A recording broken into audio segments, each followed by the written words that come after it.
निरन्दस्य ज्ञानाञ्जनशलाकया चक्षुरुन्मिलितं येन तस्मै श्रीगुरुवे नमः।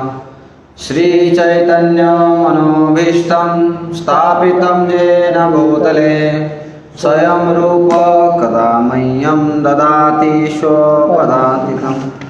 वन्देऽहं श्रीगुरु श्रीयुतापदकमलं श्रीगुरो वैष्णवांश्च श्रीरूपं साग्रजातं सहगना रघुनाथान्वितं तं सजीवं साद्वैतं सावधूतं परिजनसहितं कृष्णचैतन्यदेवं श्रीराधा कृष्णपादां सहगना ललिता श्रीविशाखान्वितंश्च नमो विष्णुपादाय कृष्णपृष्ठाय भूतले श्रीमते भक्तिवेदांत स्वामीति नामिने।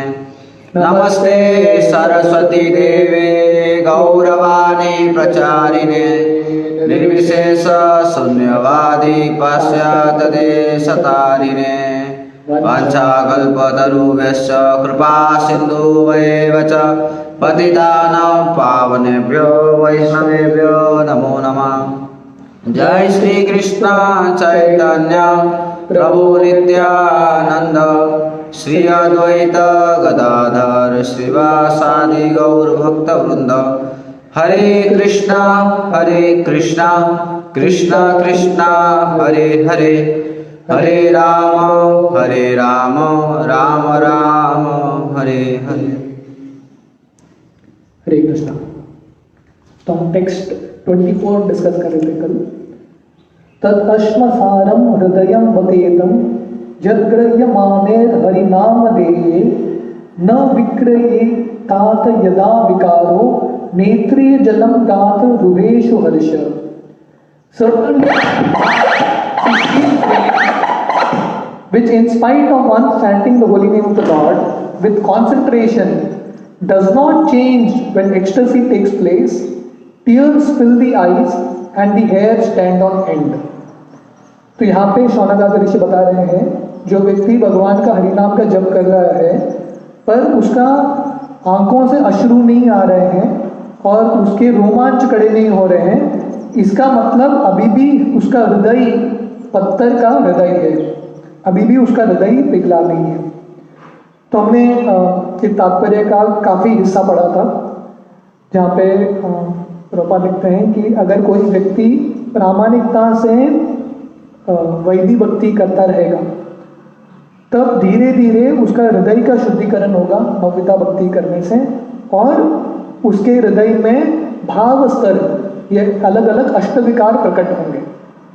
तो हमने देखा कि पिछले थोड़े श्लोक में शौनकादि ऋषि अलग अलग अंग भगवान के सेवा में कैसे लगाने वो वर्णन कर रहे हैं।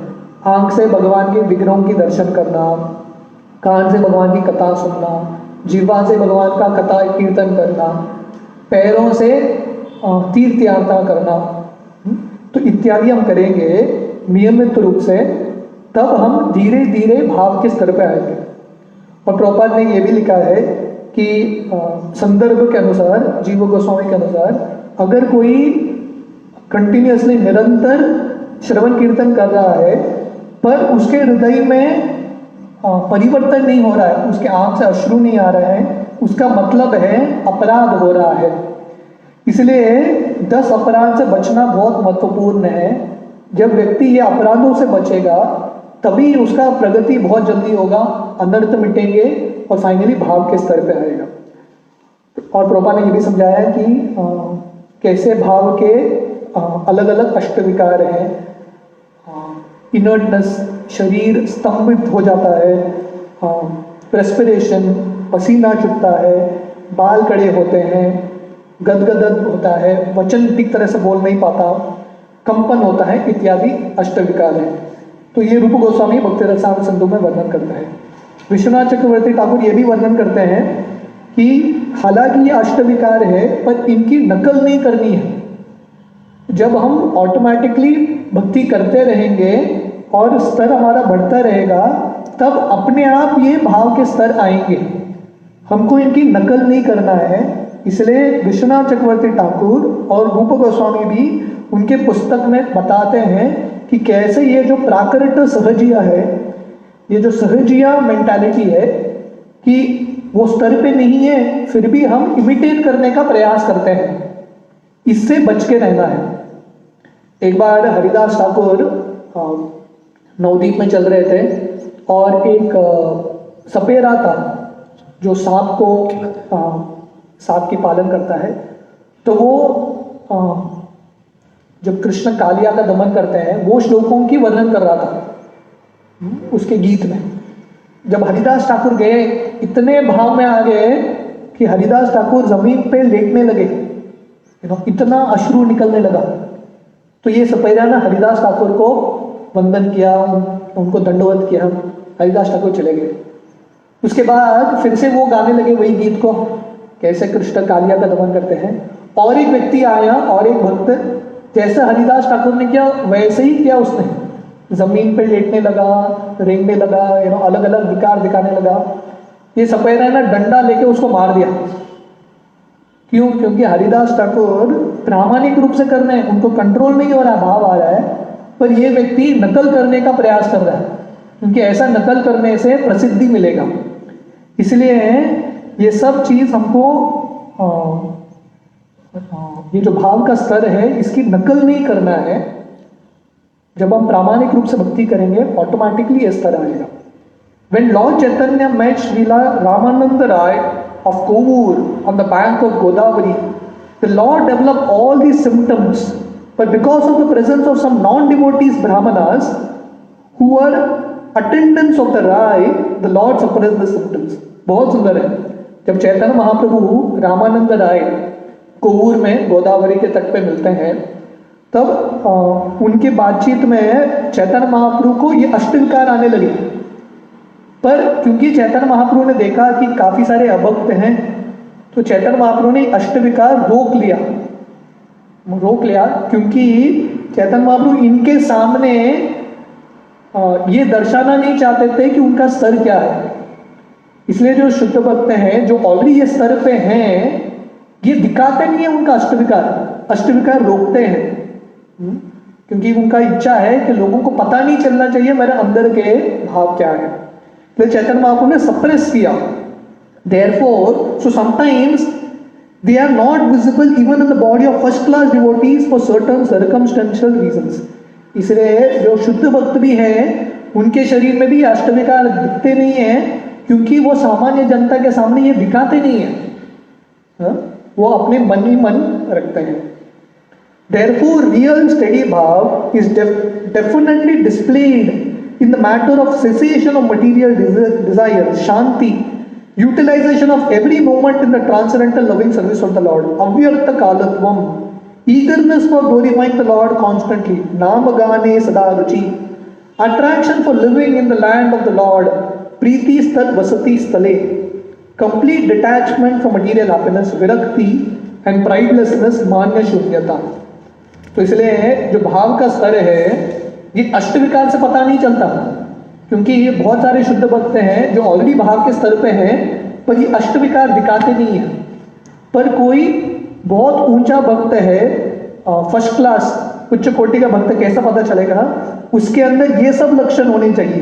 पहला, शांति का मतलब है उसके भौतिक इच्छा मिट जाते हैं। दूसरा, अव्यर्थ कालत्वम, वो जो क्षण है भगवान की सेवा में हर एक क्षण उपयोग करता है, एक भी क्षण को वेस्ट नहीं करता, मतलब बहुत प्रामाणिक भक्त है।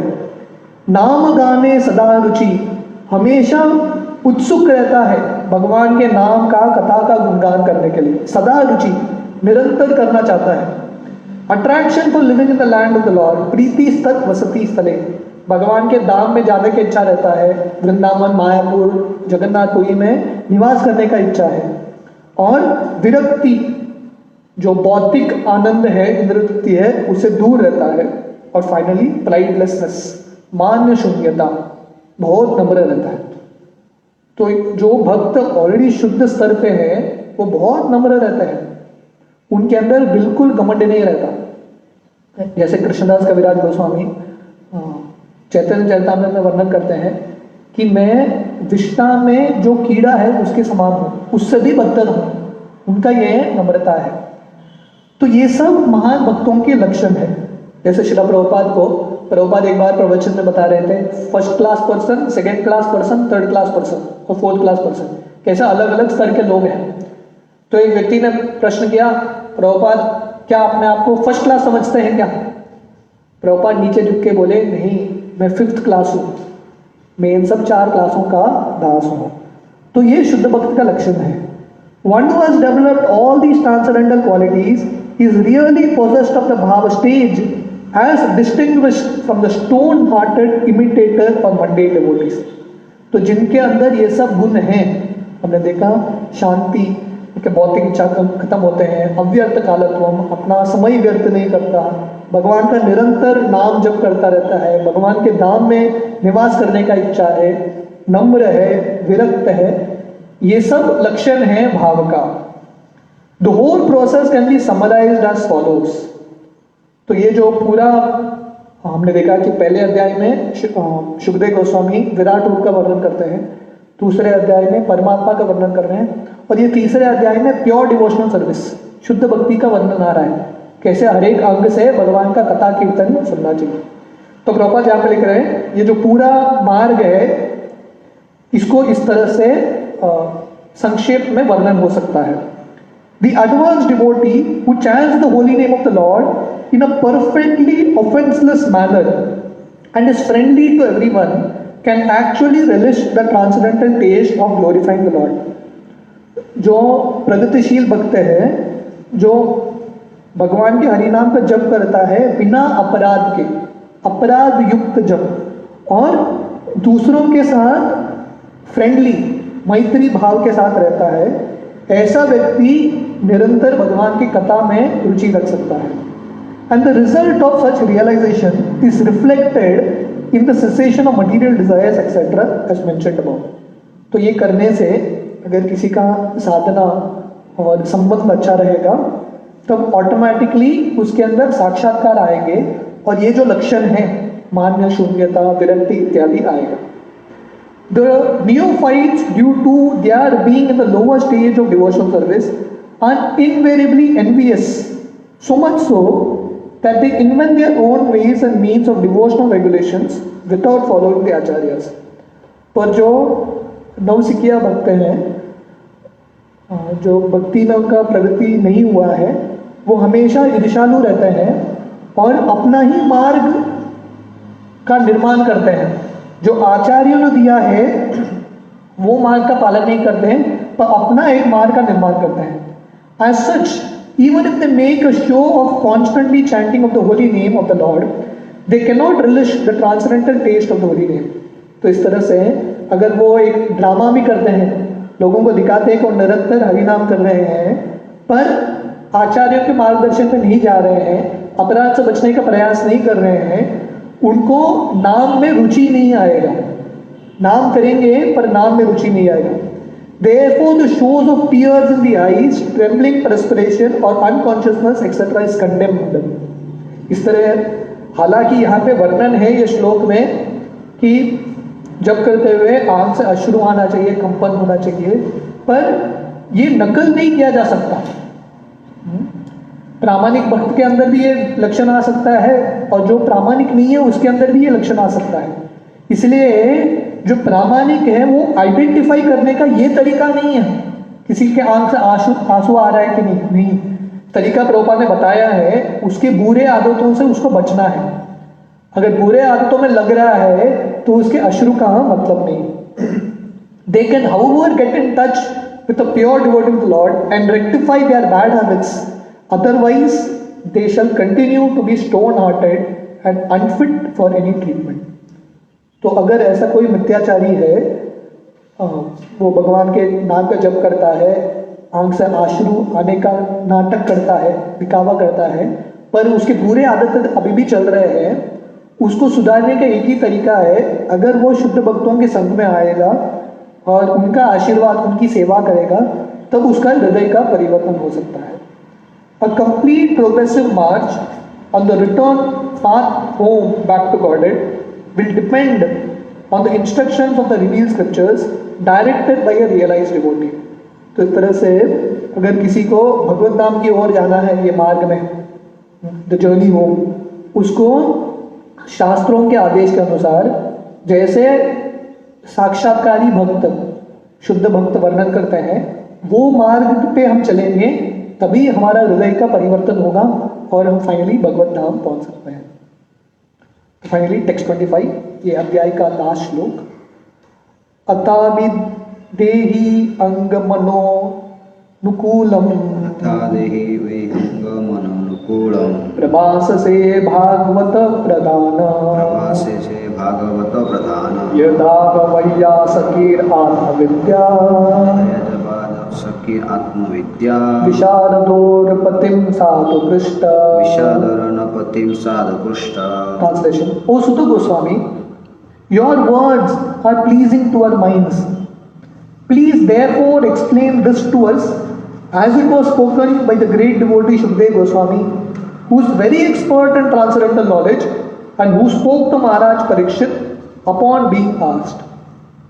तो इस तरह से शौनकाद ऋषि सुत गोस्वामी को बता रहे हैं कि इसलिए आप कृष्ण कथा का वर्णन कीजिए, क्योंकि आपके जो शब्द हैं मन को बहुत आनंद देता है। हाँ, मनो अनुकूलम, मन के लिए बहुत अनुकूल है। इसलिए जो शुकदेव गोस्वामी और परीक्षित के बीच में जो संवाद हुआ था, जो प्रश्न परीक्षित ने पूछा और शुकदेव गोस्वामी ने उत्तर दिया, वो प्रश्न उत्तर हम सुनना चाहते हैं। तो ये पूरे अध्याय में हालांकि ऐसा दिखता है कि जो प्रवचन दे रहे हैं, वक्ता है, वो बता रहे हैं, पर ये पूरे अध्याय के श्लोक शौनकाद ऋषि बता रहे हैं, जो श्रोता है। मतलब इन श्रोता का भी स्तर इतना ऊंचा है, इतना ज्ञान है।